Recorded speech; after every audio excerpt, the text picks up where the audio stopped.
So good morning everyone, welcome to newspaper decoded. आज हम अपना 1 नवंबर का न्यूज़पेपर देख लेते हैं। तो यहाँ पे फर्स्ट जो न्यूज़ है, इंडिया और यूएस ने एक पैक्ट साइन किया है टू एनहांस डिफेंस टाइज। और इस फ्रेमवर्क का नाम क्या है? The framework for US India major defence partnership. तो यहाँ पे बोला गया है कि जिससे दोनों देशों के बीच में स्ट्रेटेजिक कॉपरेशन और भी स्ट्रांग होगा। और इसका मेन गोल है जो इंडो पैसिफिक रीजन है उसमें पीस, सिक्योरिटी और स्टेबिलिटी को बढ़ाना। तो इंडो पैसिफिक रीजन कहाँ पे है? तो इंडो पैसिफिक रीजन बेसिकली ये साउथ अफ्रीका है आपका, और ये साउथ अमेरिका। तो यहाँ से लेके यहाँ तक ये पूरा इंडो पैसिफिक रीजन है। और ये सब तब हुआ है जब यूएस ने इंडिया पर 50% का टैरिफ लगाया हुआ है इंडियन इंपोर्ट्स पर। तो ये जो फ्रेमवर्क है ये बेसिकली अगले 10 साल के लिए रोड मैप सेट करता है, जो कि आपके लैंड, एयर, सी, मैरीटाइम, स्पेस और साइबर स्पेस डोमेन में कॉपरेशन बढ़ाने के लिए फोकस रहेगा। जो free and open Indo Pacific region maintain करना, इंटर ऑपरेबिलिटी और मैरीटाइम सिक्योरिटी को इन्हेंस करना, वेपन्स का प्रोलिफरेशन जो है रोकना, और एडवांस टेक्नोलॉजी जो है पार्टनरशिप से डिफेंस इनोवेशन बढ़ाना, और क्वाड जैसे पार्टनरशिप को एक्सपैंड करना। तो ये फोकस रहेगा। और पहले से ही दोनों के बीच में एक इनिशिएटिव है जिसका नाम है कॉम्पैक्ट इनिशिएटिव, जिसका फुल फॉर्म है catalysing opportunities for military partnership, accelerated commerce and technology. तो ये दोनों के बीच में पहले से इनिशिएटिव चल रहे हैं जिससे जो है डिफेंस कॉपरेशन के नए एरियाज में ट्रांसफॉर्मेशन आने वाले हैं। तो फ्रेमवर्क का मकसद है कि बेसिकली जॉइंटली जो है सिक्योरिटी थ्रेट्स को टैकल करना, कॉन्फ्लिक्ट्स को डेटर करना और रीजनल पार्टनर्स की जो सॉवरेनिटी है उसको मेंटेन करना। और यूएस सेक्रेटरी ने कहा India is a priority defence partner for the US. तो दोनों कंट्रीज ने मिलकर मिलिट्री एक्सरसाइजेज, इंटेलिजेंस शेयरिंग और इंडस्ट्रियल कोलैबोरेशन और रीजनल कोऑर्डिनेशन पर मिलकर काम कर रहे हैं, ऐसा बोला उन्होंने। फिर जो नेक्स्ट है यहाँ पे, as centre lifts ban Sikh pilgrims get Pak visas. तो यहाँ पे इंडिया ने अब जो सिख यात्री हैं उनको पाकिस्तान जाने की परमिशन दे दी है, ताकि वो गुरु नानक देव जी का जो बर्थडे, नानक जयंती, वहाँ मना सकें। और पहले गवर्नमेंट ने ये ट्रिप कैंसिल कर दी थी, और अब जो है लगभग 2100 सिख पिलग्रिम्स को वीज़ा मिल गया है, और जिसमें से ज़्यादातर पंजाब से हैं। और लेकिन करतारपुर कॉरिडोर अभी भी सिक्योरिटी रीजंस के चलते बंद है। तो गुरु नानक देव जी बेसिकली सिख धर्म के पहले गुरु हैं, और ये फाउंडर हैं सिखिज्म के। उनका जन्म बेसिकली 1469 में तलवंडी, जो आज का पाकिस्तान में हुआ, जिसे अब नानक साहिब कहते हैं। और गुरु नानक जी ने जो है एक ओंकार सिखाया, यानी एक ही परमात्मा है जो सब में समा है। और उन्होंने जो है इक्वालिटी, ऑनेस्टी और जो नाम सिमरन है, गॉड को याद करने पर जोर दिया। फिर जो नेक्स्ट है यहाँ पे, probe agencies can not force lawyers to reveal client information. तो यहाँ पे सुप्रीम कोर्ट ने फ्राइडे को एक इम्पॉर्टेंट जजमेंट दिया है, जिसमें कि कहा गया है कि जो इन्वेस्टिगेटिंग एजेंसीज हैं जैसे कि ईडी और सीबीआई, ये सब लॉयर्स को ये समन नहीं कर सकती, और समन करके उनसे जो है अपने क्लाइंट की कॉन्फिडेंशियल जो इन्फॉर्मेशन होती है वो नहीं पूछ सकती। और बेसिकली लॉयर और क्लाइंट की जो बात है वो कॉन्फिडेंशियल होती है। कोर्ट ने कहा कि अगर लॉयर को मजबूर करके उनसे क्लाइंट के जो सीक्रेट बताने पर, तो कोर्ट ने कहा कि अगर लॉयर को मजबूर करके उसके क्लाइंट से सीक्रेट बताए जाते हैं, तो ये क्लाइंट का जो कॉन्स्टिट्यूशनल राइट है, बेसिकली आर्टिकल 20 क्लॉज 3, तो ये उसका वायलेशन है। तो ये आर्टिकल का क्या कहता है कि ये कोई भी इंडिविजुअल जो है उसको अपने खिलाफ सबूत देने के लिए मजबूर जो है वो नहीं किया जा सकता। और सेकंड ये है कि लॉयर से इन्वेस्टिगेशन के लिए केस डिटेल्स लेना गलत है। Chief justice B R Gavai ने कहा कि अगर पुलिस या फिर एजेंसी जो है लॉयर से एफआईआर या केस के फैक्ट्स पूछ रही है, तो ये उनकी जो है इन्वेस्टिगेशन फेलियर को दिखाता है। और थर्ड, लॉयर अपने क्लाइंट की बात बिना क्लाइंट की परमिशन के जो है डिस्क्लोज नहीं कर सकता। सिर्फ इसमें दो एक्सेप्शंस हैं, क्या कि जब कम्युनिकेशन जो है वो इलीगल पर्पस के लिए हो, या फिर जब कोई क्राइम या फ्रॉड उस बात के जरिए कमिट किया गया हो। तो कोर्ट का डायरेक्शन क्या है? कोर्ट ने कहा कि पुलिस या इन्वेस्टिगेटिंग एजेंसीज जो सीधा लॉयर को समन नहीं कर सकती बिना रीजन दिए, और अगर समन करना है तो उसे बेसिकली जो सुपीरियर ऑफिसर है, जैसे सुपरिटेंडेंट ऑफ पुलिस से अबव रैंक, या अप्रूव करे, या रिटर्न जो है जस्टिफिकेशन रिकॉर्ड करे उसके लिए। फिर जो नेक्स्ट आर्टिकल है यहाँ पे, Trump drops a bomb on US nuclear weapon testing. तो यूएस प्रेसिडेंट डोनाल्ड ट्रंप ने अनाउंस किया है कि वो अमेरिका जो है 33 साल बाद न्यूक्लियर वेपन टेस्टिंग फिर से स्टार्ट करेगा।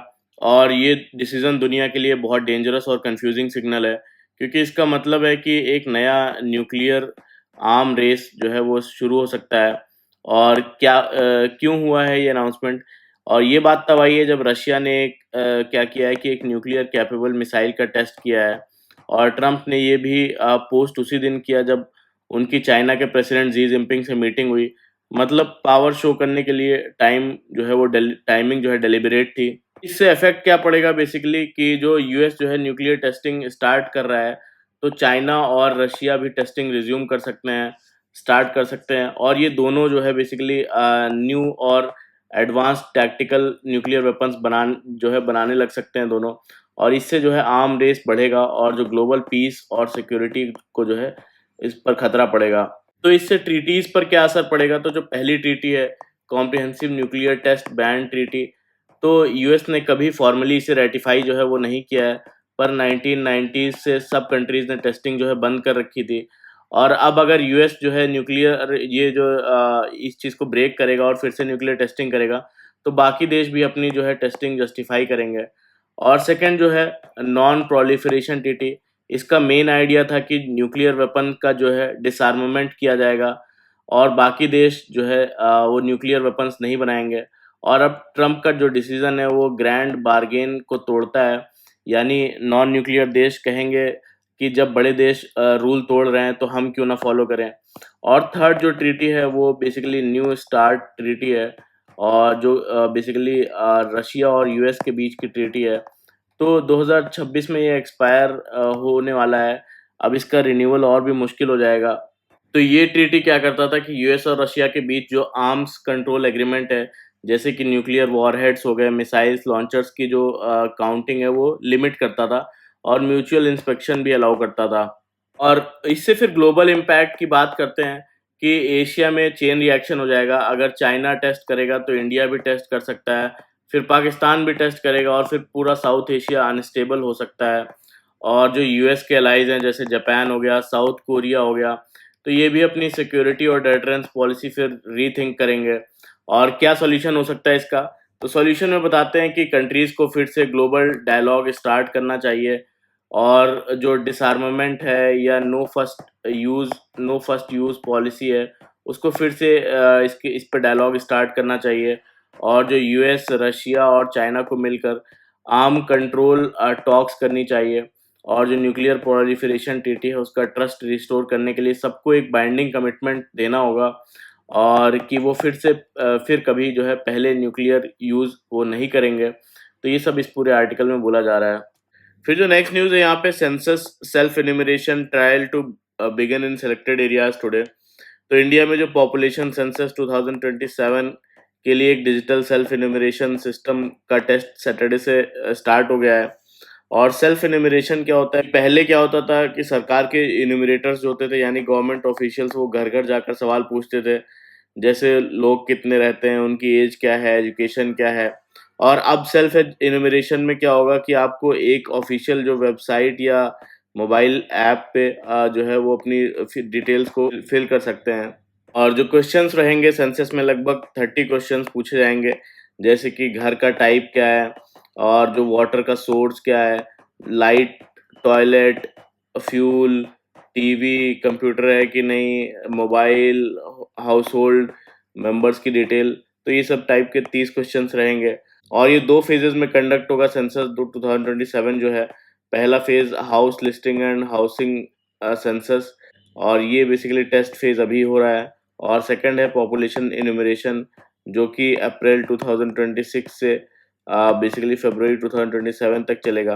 हुआ क्या था कि जो है एक्चुअली सेंसस जो 2021 है, कोविड की वजह से जो है वो डिले हो गया था, और अब पॉपुलेशन सेंसस 2027 के रूप में कंडक्ट किया जा रहा है। और एन्यूमरेटर्स को डिजिटल मैप्स और मोबाइल ऐप्स दिए जा रहे हैं ताकि जो है प्रोसेस ऑटोमेटेड हो। और इंडिया का पहला डिजिटल और कास्ट बेस्ड सेंसस स्टार्ट होने जा रहा है, जिसमें लोग खुद ऑनलाइन अपनी डिटेल्स भर सकेंगे, और एन्यूमरेटर्स जो है वो बेसिकली फील्ड विजिट करके वेरीफाई करेंगे। फिर जो नेक्स्ट है यहाँ पे, navy monitors every Chinese ship entering Indian Ocean region. तो इंडियन नेवी ने कहा कि वो चाइनीज शिप्स पर इंडियन ओशियन जो रीजन है उसमें लगातार नजर रखे हुए है, चाहे वो नेवल वेसल्स हो या रिसर्च के शिप्स हो। तो यहाँ पे बोला जा रहा है कि सितंबर 2025 में चाइनीज ट्रैकिंग वेसल युआन वैंग 5 इंडियन ओशियन रीजन में देखा गया, और इसके बाद से इंडिया अपना जो है नेवल मॉनिटरिंग और भी टाइट उसने कर दिया। और एडमिरल ने बताया कि इंडियन ओशन में हमेशा लगभग 40 से जो 50 फॉरेन शिप्स रहते हैं, और इंडियन नेवी उनकी मूवमेंट और एक्टिविटी जो है सब ट्रैक करती है।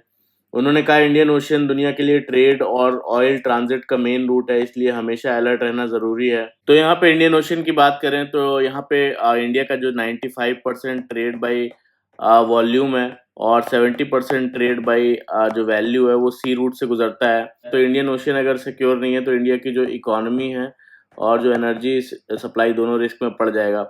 और सेकंड है कि इंडियन ओशियन को basically ocean of 21st century जो है बोला जाता है, क्योंकि यहाँ से जो एशिया है, अफ्रीका है और जो मिडिल ईस्ट ये कनेक्ट करता है। चाइना के इन्फ्लुएंस को भी काउंटर करता है। यहाँ पे चाइना अपनी जो स्ट्रिंग ऑफ पर्ल्स स्ट्रेटजी के जरिए इंडियन ओशियन के आसपास पोर्ट्स जो है बना रहा है, जैसे कि पाकिस्तान में जो है ग्वादार पोर्ट हो गया, या श्रीलंका में हम्बन तोता हो गया, और आपका है अफ्रीका में जिबूटी हो गया।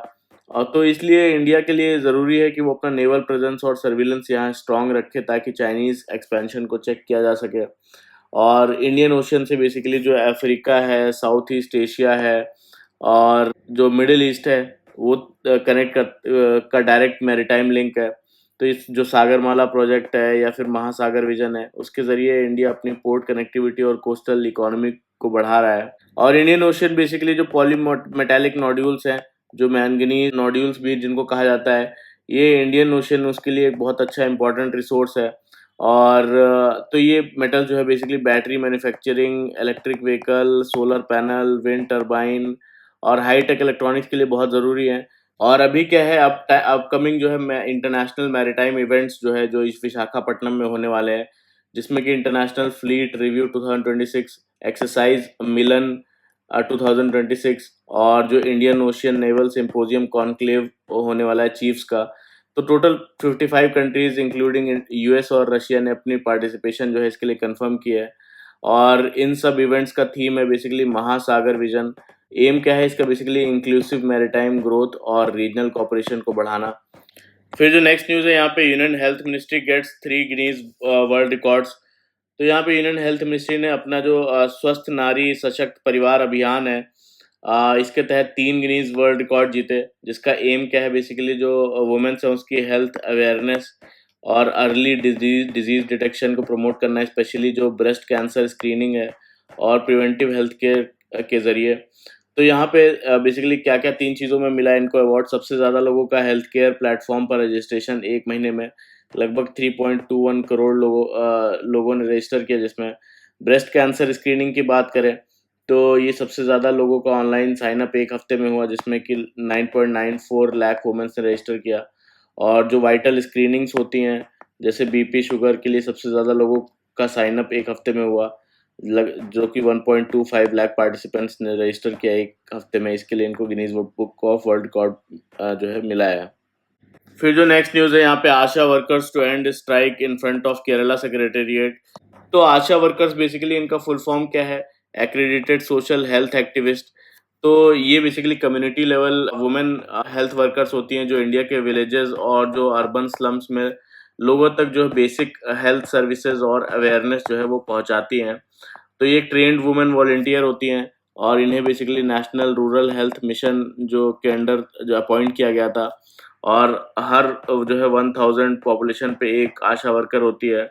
तो आशा वर्कर जो है बेसिकली इनका काम होता है कि जो प्रेग्नेंट वुमेन्स हैं उनको हॉस्पिटल में डिलीवरी के लिए मोटिवेट करना, वैक्सीनेशन जो है शेड्यूल समझाना, और पोस्ट नेटल केयर देना, बच्चों को सही समय पर वैक्सीन लगवाना जो है, ये सब चीज़ें लोगों की जो फैमिली प्लानिंग है, nutrition, TB, malaria, dengue, sanitation, इन सब के बारे में एजुकेट करना। तो ये सब इनका काम होता है। और इनकी जो है कुछ डिमांड थी केरला में, जैसे कि इनका मंथली ऑनरेरियम जो है 21,000 की डिमांड थी, रिटायरमेंट बेनिफिट 5 लाख तक करने की डिमांड थी, डेली वेज जो है 700 पर डे, तो ये सब डिमांड थी। तो अभी कुछ सेटलमेंट हुआ है केरला गवर्नमेंट और इनके बीच में। फिर जो नेक्स्ट है यहाँ पे, Indian railways to patronise Aabhar online store. In a bid to encourage local artisans. तो यहाँ पे इंडियन रेलवेज ने जो लोकल टैलेंट है और आर्टिशंस को प्रमोट करने के लिए एक नया इनिशिएटिव स्टार्ट किया है जिसका नाम है आभार इनिशिएटिव। तो यह आभार बेसिकली ऑनलाइन स्टोर है और एक नया प्लेटफॉर्म है जो गवर्नमेंट का बेसिकली जो जेम पोर्टल है, गवर्नमेंट ई मार्केट प्लेस पर लॉन्च हुआ है। और इस पर जो गिफ्ट आइटम्स या हैंडीक्राफ्ट मिलेंगे जो लोकल आर्टिशंस, ट्राइबल कम्युनिटीज़ या फिर हैंडलूम वीवर्स ने जो है बनाए हैं। तो ये store basically vocal for local campaign के अंडर प्रमोट किया जाएगा। इसका मेन एम है कि इंडिया के ट्रेडिशनल प्रोडक्ट्स, आर्ट्स और जो क्राफ्ट्स है उसको बढ़ावा देना। और तो यहाँ पे ऑब्जेक्टिव है कि जो लोकल आर्टिशंस और वुमेन एंटरप्रेन्योर्स को डायरेक्ट मार्केट एक्सेस देना और जिससे उस पे उनका जो है प्रोडक्ट वो बिक सके। इंडिया की जो रिच कल्चरल हेरिटेज है जैसे हैंडीक्राफ्ट हो गया, हैंडलूम हो गया, ट्राइबल आर्ट है, उसको शोकेस करना और सोशल इंक्लूजन और जो सस्टेनेबल इकोनॉमी है उसको प्रमोट करना। और ये बैकग्राउंड क्या है बेसिकली इसका कि इंडियन रेलवे ने पहले से ही one station one product scheme चला रहा है, और जिसमें हर स्टेशन पर लोकल और ट्राइबल हैंडमेड प्रोडक्ट्स बेचने का के स्टॉल्स दिए जाते हैं, जैसे चिकनकारी हो गया, हैंडलूम्स हो गया, ट्राइबल आर्टिफैक्ट्स हो गए। फिर जो नेक्स्ट है यहाँ पे आर्टिकल्स हैं। तो जो फर्स्ट आर्टिकल है the case for a board of peace and sustainable security. तो बेसिकली यहाँ पे बोलते हैं कि यूनाइटेड नेशंस बेसिकली अपने 80 साल पूरे कर रहा है, लेकिन आज दुनिया में जितने भी कॉन्फ्लिक्ट्स हैं जैसे यूक्रेन में हो गया, गाजा में हो गया और सूडान, उनको देख कर लगता है कि यूएन जो अपने पीस कीपिंग गोल्स हैं उसमें फेल हो रहा है। और यूएन को वॉर रोकने के लिए जो है बनाया गया था, लेकिन अब वो सिर्फ रिएक्ट करता है, पीस को सस्टेन जो है वो नहीं कर पाता है। तो प्रॉब्लम क्या है बोलते हैं कि जो यूनाइटेड नेशन सिक्योरिटी काउंसिल जो है वो डिसीजन लेने में स्लो है और डिवाइडेड है। और जब कॉन्फ्लिक्ट शुरू होता है तब यूएन जो है रिएक्ट करता है, लेकिन जब वायलेंस कम पड़ जाता है तो यूएन अपना फोकस वहाँ से हटा लेता है। तो रिजल्ट इसका क्या होता है कि जो पीस एग्रीमेंट्स है वो फेल होते हैं और पॉलिटिकल ट्रांजिशन जो है वो रुक जाती है। तो यूएन के पास कोई डेडिकेटेड जो है पॉलिटिकल बॉडी वो नहीं है जो कॉन्फ्लिक्ट के बाद भी कॉन्टिन्यूसली जो है मॉनिटर करे। और क्या सॉल्यूशन दिया गया है, ऑथर ने सजेशन इसमें सजेस्ट किया है कि एक नई बॉडी बननी चाहिए जिसका नाम क्या हो, board of peace and sustainable security. तो ये बीपीएसएस जो यूएन जनरल असेंबली के अंडर हो, और इसका रोल क्या होगा कि जो कॉन्फ्लिक्ट के बाद भी कॉन्टिन्यूस जो है पॉलिटिकल इंगेजमेंट वो मेंटेन करे और पीस एग्रीमेंट्स को इम्प्लीमेंट करने में जो है वो मदद करे। रीजनल डिप्लोमेसी जैसे कि अफ्रीकन यूनियन हो गया, आसियान जैसे रीजनल ग्रुपिंग्स के साथ कोऑर्डिनेट करे। पीस कीपिंग ऑपरेशंस को पॉलिटिकल गोल्स के साथ अलाइन करे, जैसे सिर्फ सिक्योरिटी नहीं, लॉन्ग टर्म जो है स्टेबिलिटी भी प्रोवाइड करे। तो ये बोर्ड क्या करेगा कि जो है कॉन्फ्लिक्ट को शुरू होने से पहले ही उसमें इंटरवीन जो है वो नहीं करेगा, और जब कॉन्फ्लिक्ट थोड़ा कंट्रोल में हो तब जो है डायलॉग और स्टेबिलिटी को मेंटेन करे, और सॉवरेन जो मैटर्स हैं कंट्रीज़ के उसमें दखल नहीं दे, और जो पॉलिटिकल ट्रांजिशन और पीस प्रोसेस को एकम्पनी और मॉनिटर करेगा। तो इसका स्ट्रक्चर बोलते हैं कि क्या हो सकता है कि अराउंड 20 से 24 कंट्रीज रीजन वाइज जो है जिनका रिप्रेजेंटेशन हो, ये सारे रीजन से, जैसे एशिया हो गया, Africa, Europe, Latin America, West Asia, हर जगह से रीजनल रिप्रेजेंटेशन हो, और मेंबर्स जो हों इसमें रोटेटिंग बेसिस पे जो है सेलेक्ट हों, इलेक्टेड होंगे, और कोई भी परमानेंट मेंबर इसमें नहीं होगा, और कोई भी इसमें जो है वीटो पावर नहीं होगी, और सिविल सोसाइटी को कंसल्टेटिव रोल मिलेगा, वोटिंग रोल नहीं ना मिले। तो यहाँ पे सस्टेनेबल सिक्योरिटी का जो है कॉन्सेप्ट क्या है कि ट्रू पीस तभी पॉसिबल है जब पॉलिटिकल स्टेबिलिटी, गुड गवर्नेंस और इंक्लूजन जो है साथ हो। सिर्फ मिलिट्री या जो है सिक्योरिटी अरेंजमेंट्स से जो है वो पीस टिकती नहीं है। तो यहाँ पे बोलते हैं कि sustainable security is equals to conflict management plus long term political stability plus development plus जो है कॉपरेशन। तो ये सब जो है सिक्योरिटी, सस्टेनेबल सिक्योरिटी का कॉन्सेप्ट में बताते हैं। तो बोलते हैं कि रिफॉर्म्स अभी क्यों चाहिए। तो जब बोलते हैं कि यूनाइटेड नेशन सिक्योरिटी है जैसे कि उसकी परमानेंट मेंबरशिप में रिफॉर्म बोलते हैं कि अभी भी पेंडिंग है और पॉलिटिकल इशू है ये। लेकिन जब तक वो नहीं होता तब तक यूनाइटेड नेशन जो फंक्शनल रिफॉर्म है वो हो सकते हैं, जैसे कि ये जो बॉडी है BPSS, board of peace and sustainable security, इसको बनाना। और यूनाइटेड नेशन के पास आर्टिकल 22 के अंडर ऑलरेडी पावर है कि वो नए जो है सब्सिडियरीज बना सकती है। तो गोल जो है बेसिकली बीपीएसएस का, कि यूनाइटेड नेशन की सिस्टम की कंटिन्यूटी, मेमोरी और अकाउंटेबिलिटी ये मेंटेन करना, और जो पीस प्रोसेस है उसको मोमेंट नहीं, एक जो है ऑन गोइंग प्रोसेस बनाना, और सॉवरेनिटी को रेस्पेक्ट करते हुए लॉन्ग टर्म पीस इंश्योर करना, ये सब काम होगा इसका। फिर जो नेक्स्ट है यहाँ पे, China has entrenched itself as the world's foremost factory. तो यहाँ पे बोलते हैं कि जो नॉट डोनाल्ड ट्रंप और जी जिनपिंग के बीच मीटिंग हुई अभी साउथ कोरिया में, उसके बाद जो चाइना और यूएस का ट्रेड वॉर है उसमें थोड़ी शांति आई। लेकिन ये पीस ने थोड़ी एक बड़ी रियलिटी दिखाई कि जो इकोनॉमिक पावर का बैलेंस है वो अब उल्टा हो चुका है। और यहाँ पे पहले चाइना के बारे में बात करते हैं कि 1980s से चाइना बेसिकली एक एग्रेरियन इकोनॉमी था, और जिसे बेसिकली वर्ल्ड बैंक और आईएमएफ ने रिफॉर्म्स के लिए पुश किया। और उस समय चाइना ने फॉरेन टेक्नोलॉजी और जो मार्केट एक्सेस के लिए अपनी सॉवरेनिटी तक कॉम्प्रोमाइज़ की थी।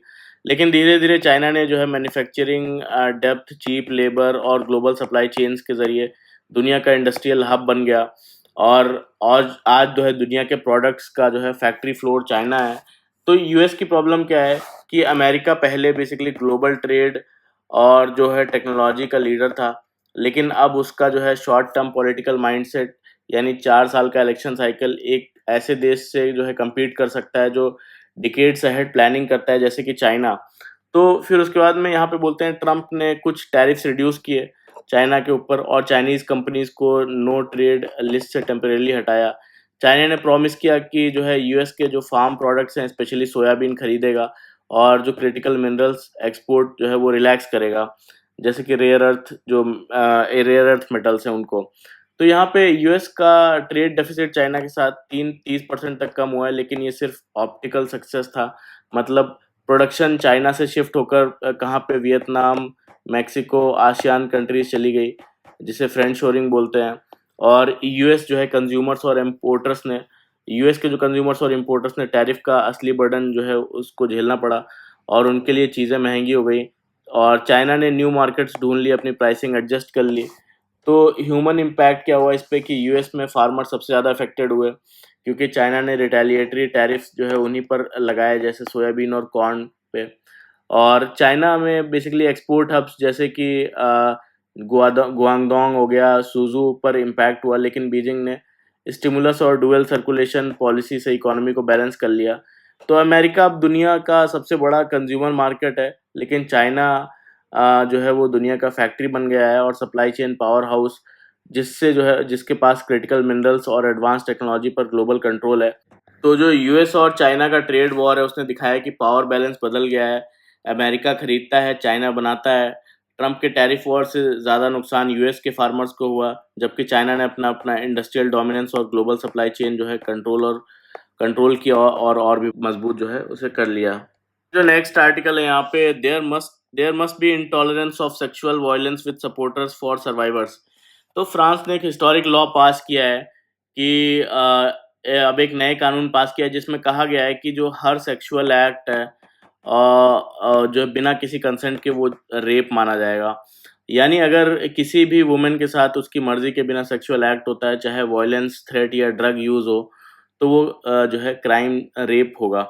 और इस लॉ के पीछे की कहानी क्या है कि एक वुमेन है जिनका नाम बेसिकली बताया जा रहा है यहाँ पे, जिसेले पेलिकॉट। तो ये बेसिकली इन्होंने अपने हस्बैंड पर केस फाइल किया था, जिसमें उन्होंने एक्यूज़ किया था कि उनके हस्बैंड ने उन्हें ड्रग देकर स्ट्रेंजर से रेप करवाया। और दिसंबर 2023 में कोर्ट ने 51 लोगों को गिल्टी माना इसमें। और ये केस जो है फ्रांस के लिए टर्निंग पॉइंट बना, जहाँ से कंसेंट को लीगल डेफिनेशन का कोर पार्ट बनाया गया। क्यों ज़रूरी था ये लॉ? बोलते हैं कि पहले फ्रांस में कंसेंट जो है वो क्लियर तरीके से लॉ में डिफाइन नहीं था, और अब ये लॉ क्या कहता है कि अगर कंसेंट है तो सेक्स है, अदरवाइज जो है अदरवाइज वो रेप है।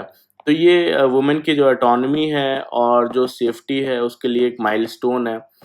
और अब यहाँ पे इंडिया के कॉन्टेक्स्ट के बारे में बात करते हैं कि इंडिया में भी रेप सर्वाइवर्स को जस्टिस मिलना बहुत मुश्किल हो जाता है।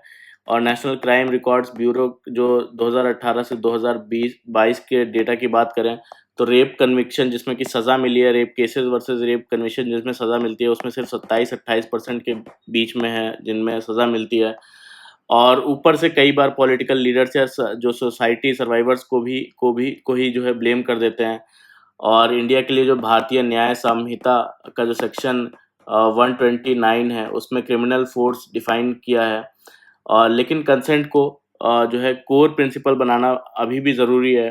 तो बोलते हैं कि आगे का रास्ता क्या होगा? सिर्फ जो है वो कानून बनाना जो है वो काफ़ी नहीं है।